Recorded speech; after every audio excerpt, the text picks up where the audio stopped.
1. So for a bit of context, I, a 24-year-old female, used to work at a sandwich shop named after a public transportation in my hometown when I was 19. My manager and I were working a shift together one day, and the lunch rush had just ended. So she was mostly confined to the back, balancing the safe and washing dishes, while I handled cleaning the front of the house and the line. I saw a woman approaching the store and quickly made my way behind the line and washed up. She came in with her phone pressed to her ear, and I was already on the edge because of that alone. Customers who refuse to get off the phone to communicate their order are always difficult to deal with. I welcomed her and I asked what I could get for her. She said a turkey sandwich, very curtly, then turned back to the phone. The entire time I tried to take her order, she would say rude and snarky comments on my occupation and to just make the damn sandwich. How hard can it be? I swear you're all so stupid it's hard to believe you have jobs. I was irritated and continued smiling, but I could no longer force it to meet my eyes. I asked her what dressing she would like, and she said mustard, and refused to answer if she wanted regular, spicy, and honey mustard.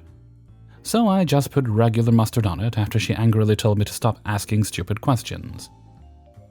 I finished the sandwich and rang up her sandwich and drink, and I hoped she would just leave after she was done. No. She finished 2/3 of her sandwich and came stomping back to my register, slammed the sandwich on the counter, and started non-stop ringing the bell to get my attention. I set down the prep I was doing and put on the best smile I could muster and went back to my register. She yelled at me that I would remake her sandwich for free because she clearly asked for honey mustard and I put the wrong mustard on her sandwich to spite her. My manager butted in, having heard everything from me making this lady's sandwich to that point. She came up behind me and saw the woman had eaten the majority of the sandwich. She told the woman that she seemed happy with it and refused the remake. The woman then picked up her sandwich and threw it at me. Luckily, it only got on my jeans and apron, but my manager said she needed to leave or she would call the cops. The lady continued to argue that now her sandwich was ruined and we needed to remake it for her. My manager pushed me behind her and told me to go finish my prep. I'm only just on the other side of the wall and hear everything. My manager's boyfriend was a cop, so she pulled out her phone and called him and started telling him how one of her employees had just been assaulted by a horrible customer. I had met him several times and he was an awesome guy. Well, this scared off the customer and we went about our day-to-day duties. I ended up quitting after a few months when one of my coworkers thought it would be funny to touch me with a cookie tray she had just pulled out of the oven. Fast forward to a couple of months ago. I go to that same shop because I was in the area and a sandwich sounded good. I did a double take when I saw that same woman behind the counter, and she seemed to recognize me because she looked like a shocked Pikachu. We go through the motions of making my order and the register, and I give her a big smile as I popped a $5 bill in the tip cup and say, "I hope you have a blessed day." She went red hot in the face when I did this and went to say something when my old assistant manager came out front. He saw me and got excited and started talking about his promotion and wife. When the woman went in the back, my friend started laughing about how he could hear the petty in my voice from the back, that he had to see the look on my face and that our old manager would have been proud. My manager now works a decent-paying job and married her cop boyfriend. I work a decent job as well, and luckily don't have to deal with customers at this one. As I would have loved to do something truly petty, I refuse to stoop to her level. I've heard to kill him with kindness my entire life when someone wrongs me, so I decided to try that route. Especially since I know how rough it can be to work in customer service. And didn't want to cause this woman the same level of stress and anxiety she caused me. It might seem a little odd that she'd assault an employee and then get a job there, but from then until now it's been nearly 5 years, and the district area manager retired, and my manager no longer works there. They might not have even realized who it was since it's been so long. 2. This story took place about 15 years ago. My cousin and I, both 14-year-old males at the time, were always close friends. lived close to each other and therefore also saw each other outside of family gatherings and shared the same friends. He was completely in his emo phase with hair and clothes. I heard the same music, but I had a normal style. A year later, our parents gave us the choice of whether we wanted to do confirmation. If you don't know what that is, it's a big Catholic church celebration where you affirm your membership in the church, and then there's always a big family celebration. I let myself be persuaded and actually thought that he would do it too, but he refused. We both hated church services and big family celebrations where you have to dress up, and then they always last all day. In this case, I agreed because my parents and grandparents were happy about it, and also, there's money in presents. I also tried to persuade him, but he remained stubborn. A week before my confirmation, we were out with friends, and at some point we talked about what we were going to do next Sunday. I noted that my confirmation is on that day, and we, my cousin and I, don't have time. He interrupted me and said, "Are you crazy? That's your confirmation. I'm definitely not going there." And later he got more and more annoying with stupid things like, "Meh, have fun in church. You can sit with your family all day in the restaurant. I'll stay at home. Have fun in your church clothes. Your mom must have picked nice clothes for you. Meh." And so on, which made me pretty embarrassed in front of my friends. He was so annoying that I did the most dishonorable thing I could do. I called my aunt, his mom, the next day, told her that he said he wouldn't come to my confirmation, and if that was true, she said yes. He begged her not to have to go, and you see each other all the time anyway, so for once he can stay at home. Of course, I couldn't let that sit on me and started talking to her that it would mean so much to me if he was there on my big day. We're a family, and he can't be missing here. Besides, I was certain to get bored at the party without him. And then she gave in and said, "Okay, he'll come." Then I moved on to part 2 of my plan. "Oh, and Aunt, I'd feel pretty silly if I was dressed up and he wasn't. I'm going to wear a suit and tie for confirmation. I understand if you don't want to buy a suit for him, but could you make sure he at least wears a nice shirt and tie? It would make me feel awkward to be dressed up like that while he's not." She told me she'll see what can be done, and I made her promise not to tell him that I asked, where she also agreed not to tell him. And then came the day of my confirmation. I hadn't forgotten his stupid jokes, and if my plan worked, I wanted to give him a taste of his own medicine. I was so excited when my aunt and uncle's car parked, and I was really happy when I saw that the back door also opened. It was such a satisfaction when I saw my cousin. I was still afraid at first that he might come dressed casually, but no. He had to wear a well-ironed white shirt, tucked into his pants and buttoned up to the neck with a tie, and black pleated trousers with dress shoes. In combination with his emo hair, it was such an absurd sight. Of course, I welcomed him happily, told him how happy I am that he came here, and how nice I think it was that he dressed up so well for my big day. I didn't want any trouble with my or his parents, so I didn't tease him any further, but before we went into church, we were alone for a moment and I said to him, "Your parents have picked really nice clothes for you, haven't they?" And he answered with a, "Fuck you." And then I told him, "The church service lasts for 2 hours. I hope you enjoy it. Have fun in the church." And he just looked at me completely pissed. After the church, we went to the restaurant for several hours where my party continued, and where he was helpless against me and my teasing comments. It was so satisfying after his stupid talk in front of our friends. He ended up being pretty grumpy for a few days, but of course we stayed friends. 3. I used to work part-time for my university running student events. Experience is the best teacher. I had participated in these events as a student, assisted in these events under someone else as a part of my scholarship, and as a staff member ran the events myself. We had a new college head who was much older, approximately 50 or 60, while everyone else was in their early 20s. This woman was the most pig-headed, arrogant fool you can imagine. And despite being new, she wouldn't sit back and observe how things worked or listen to those on our team who'd been there for years. No matter what you told her when she announced something that wouldn't work or would cause problems, the answer was the same. "I'm older. I know best." Didn't matter if it would take you longer to do it her way, or in one case, it was technically illegal. Of course, mistakes that we'd warned her would happen were always someone else's fault or swept under the carpet. During event planning, one look at the schedule told me she hadn't allocated the team properly. The following email exchange occurred. Probably not a good idea to have the whole team in an hour before the event. Most of them standing around doing nothing. Best to get 5 or so people in for setup, most of the team in for running the event, and hold back another 3 or 4 for cleanup. No, I want everyone in helping out equally an hour before the event. They're only meant to do 2 hours work per event. If you have them in an hour early for a 2-hour event, then that's 3 hours they'll leave before cleanup. The slackers will slack off and the proactives will end up doing everything.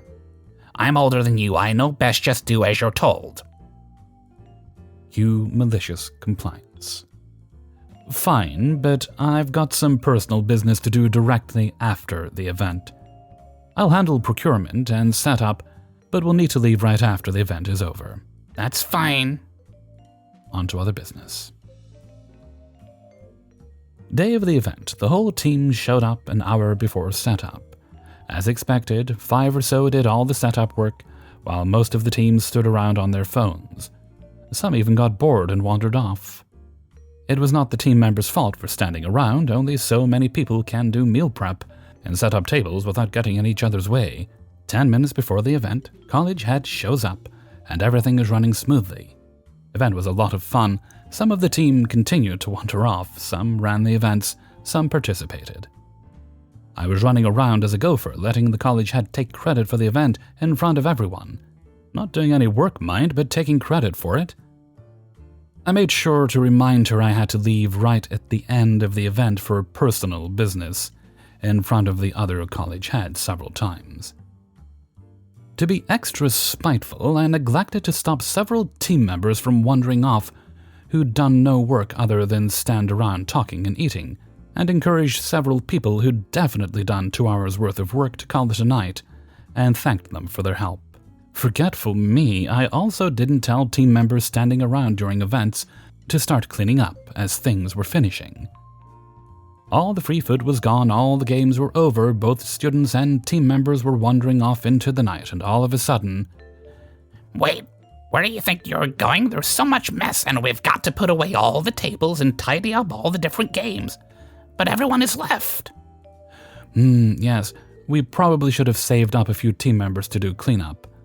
But they've all already done their 2 hours. Anyway, like I told you earlier, I've got some personal business to attend to directly after the event, so I'll see you tomorrow. What personal business is it? This'll take over an hour to do all this on my own. I'm sorry, but I said personal business because I wasn't comfortable discussing with you or the team about what it was, as it really is quite personal, and I'm going to be late.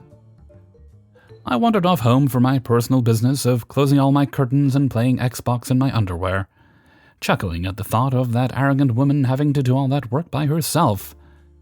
The formal complaint she put in for me leaving didn't really go anywhere, as I just forwarded the email exchange to management. Sadly, pig-headed people are pig-headed because they don't learn no matter what.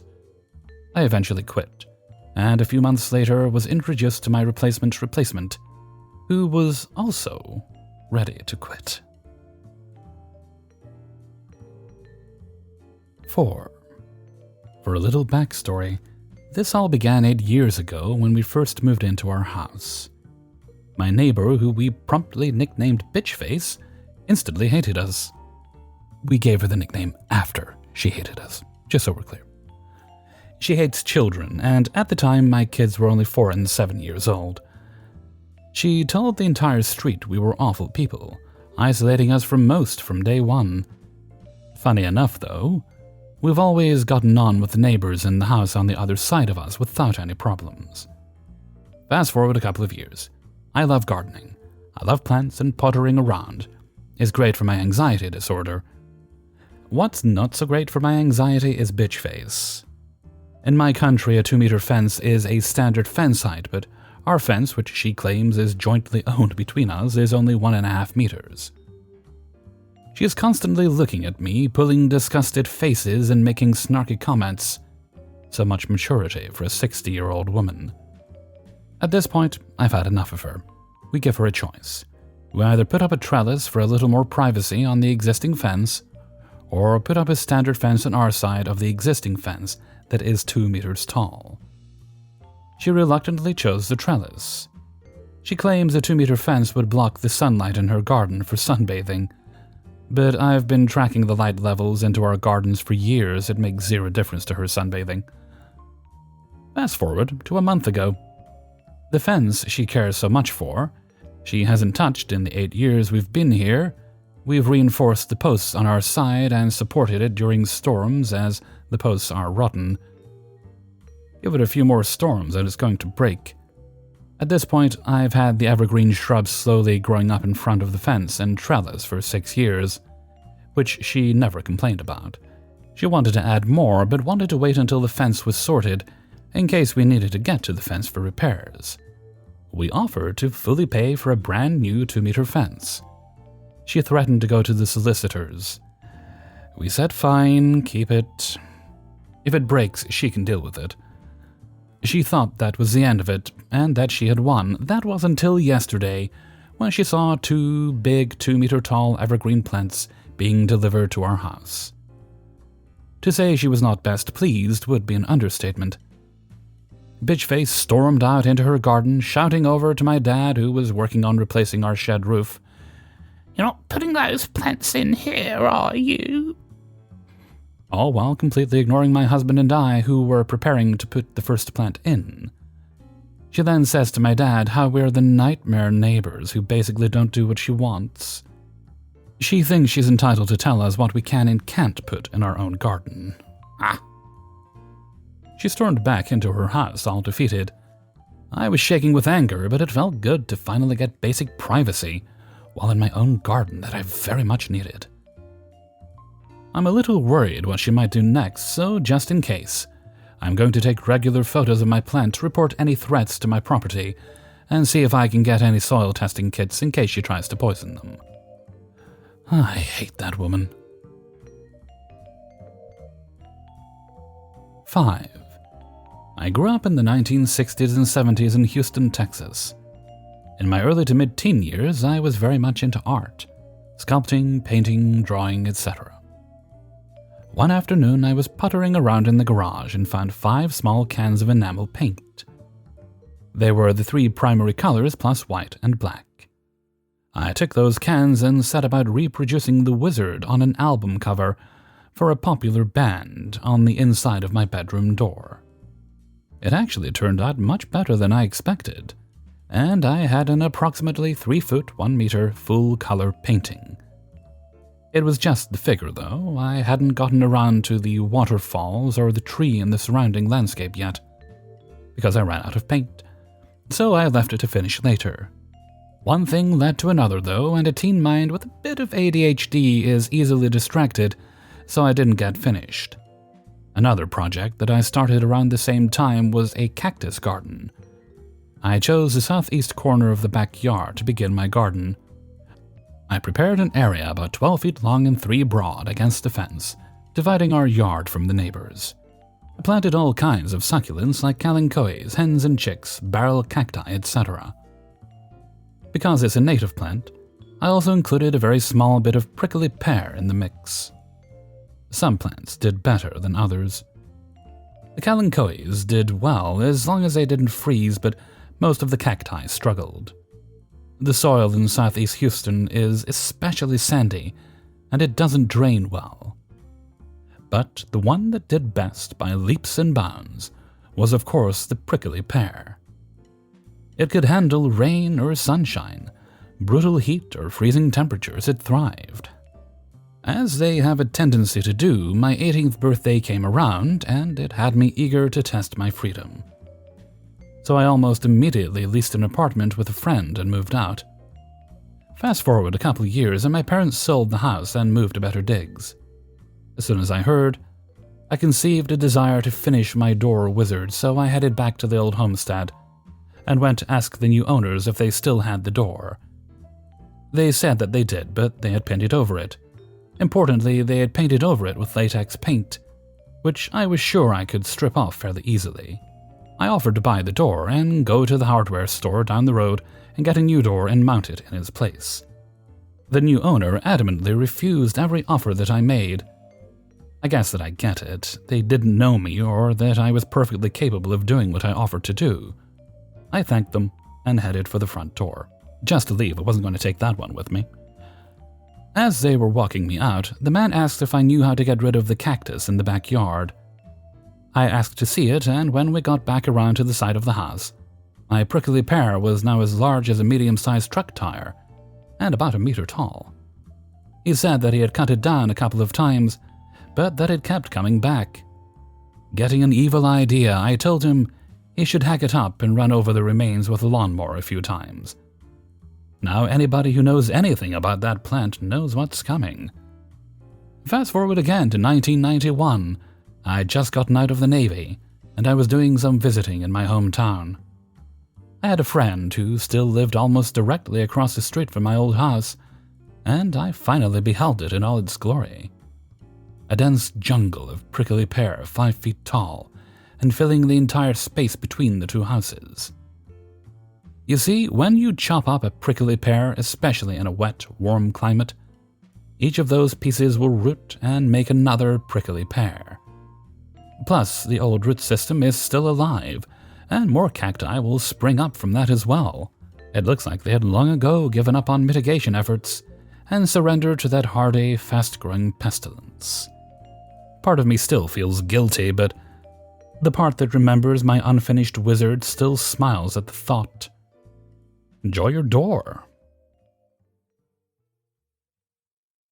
Hey everybody, Hellfreezer here, and thank you very much for listening to Revenge is Ice Cream, episode 254. And thank you very much to everybody who allowed me to use their stories in this video. And before you go, if you could give some sort of interaction with the video, make it a like, a dislike, a comment. Literally, they all boost the video's interaction, which is ultimately what gets it seen by more people.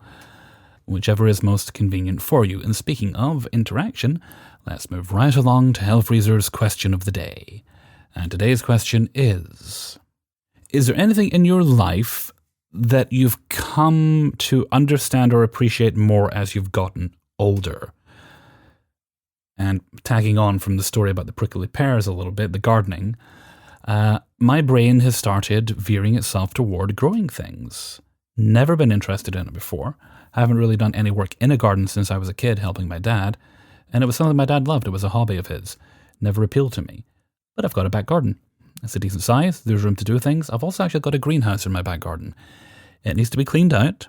There's some junk in there that needs to be removed. I'll likely have to replace some of the glass, but panes of glass are not expensive. So it wouldn't take much for me to refurbish that and get it up and running again. And I'm giving serious thought as to how I'd go about that. Never cared about it before. It might be partly because we live in a world where everything's just getting so expensive. So I could grow potatoes, I can grow herbs, and things like that. And I can definitely grow tomatoes, which, another thing, as I've gotten older, I've never disliked the taste of tomatoes, I've just disliked fresh because of the sliminess of the seeds and the gunk. I've never liked that. But I've discovered if you get rid of that part, they're actually very nice. Just look on sandwiches and things, I've come to appreciate that more. Beyond just the flavour of having it in sauces and soups and things. So I could start growing tomatoes. My father used to grow tomatoes. Maybe I'm just feeling nostalgic, and it's been such a long time. My father passed away in 2005. So it's been a very long time. But maybe I'm just missing the old man as I get older myself. Maybe that's what it is. Could be. As I get closer to that age, my dad was 52 when he passed away, so 11 years' time. Yeah, I'm getting there. Little by little, I'm getting there. I'll be the same age, so maybe that's what it is. So I've been looking at those kind of chunky tomatoes that don't actually have a lot of seeds in them. They look very yummy and juicy, or flavoursome rather. So I'm thinking maybe those. But yeah, that's my thing. That's the thing that only started to appeal to me as I got older, gardening. Growing food that I can then eat. Please do let me know what you think in a comment below. And I'm going to head off for now. So until next time, thank you very much for listening, and take very good care of yourself.